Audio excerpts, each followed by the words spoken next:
Ideally, no. Yeah. Ideally, we're not the same. There is a place for allopaths. Mm-hmm. Allopath's the same as MD. Allopath means, different from the suffering. So a lot of what allopathy is canceling out the symptom. Where in some cases, they do get towards a source of it close, but generally it's not that. Generally it's canceling out the symptoms. So it's not what's the situation that led to the infection. It's let's give an antibacterial to help the immune system kill the infection. Mm-hmm. But in the same situation, one person got infected, one person didn't. So there was a cause, the infectious agent. There was an effect, one got infected, one didn't. So what's the difference? The difference is their condition. Mm-hmm. So looking at that condition, that's now within the allopathic world is preventative medicine. Yeah. So you could see osteopathic treatment as both preventative, if someone doesn't have a problem yet, but they've had some injuries, mm-hmm.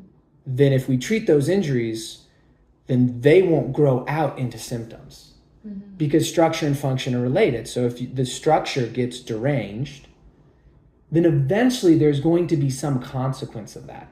The body has the ability to adapt and to compensate pretty well. You get multiple lesions stacked together in one person, then the ability to compensate becomes overwhelmed. And so a symptom starts to come out. Mm-hmm. So the term osteopath, he chose it very intentionally. And I'm still trying to fully understand why, because it's just PR-wise, it's a terrible name. If you're a marketer, you don't call it osteopathy because is it just about bones? To me, the way I understand it is it's like naming a house for the front door.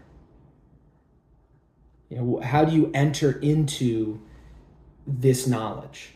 Mm-hmm. And that's through, first you have to understand the framework. So you understand the skeletal system. But if you want to understand the skeletal system, well, you have to understand the ligamentous system. If you want to understand the ligamentous system, well, you have to understand the fascial system. And it's all one. Mm-hmm.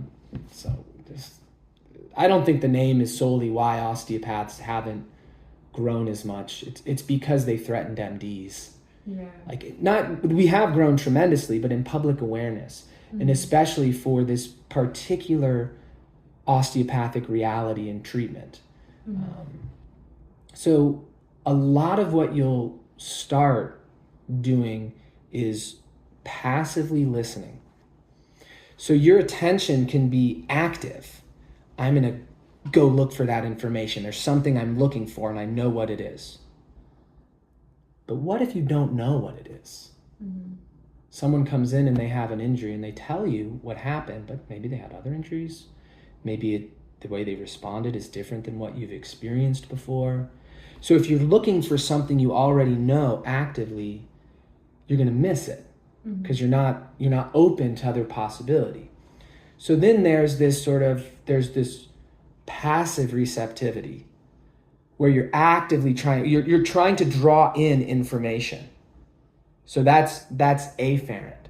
Mm-hmm. So these are both active in a sense. So one is efferent, outward, and then one is you're trying to induce that information. So you can think about techniques when you're meeting someone, if you want to find something out about them, right? You ask certain questions, you try to bring that information in. And there's a point between those two. That's a neutral. Mm-hmm. So when we go to neutral ourselves and we invite the patient to that neutral as well, then that's where we find the healing force. And that thing comes in, and once you feel it and you can relate to it, it causes a consciousness change. Mm-hmm. That's how you know you're feeling it. Like it's wild.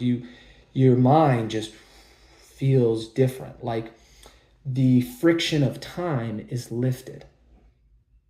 Like sometimes time's a drag, like, okay, when am I going to get there?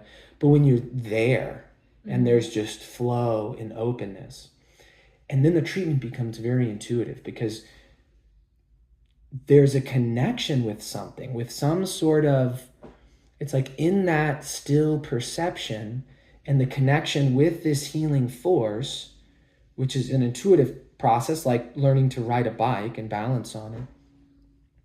there's a knowingness that arises. Mm-hmm. There's a clear seeing of the status of the patient and the lesion, and also a seeing of the wholeness. And there's an intuitive knowingness around how to help tune that back to the wholeness and how to respond as it responds. Yeah. So I wish I would have recorded it from the beginning, but that's a pretty decent overview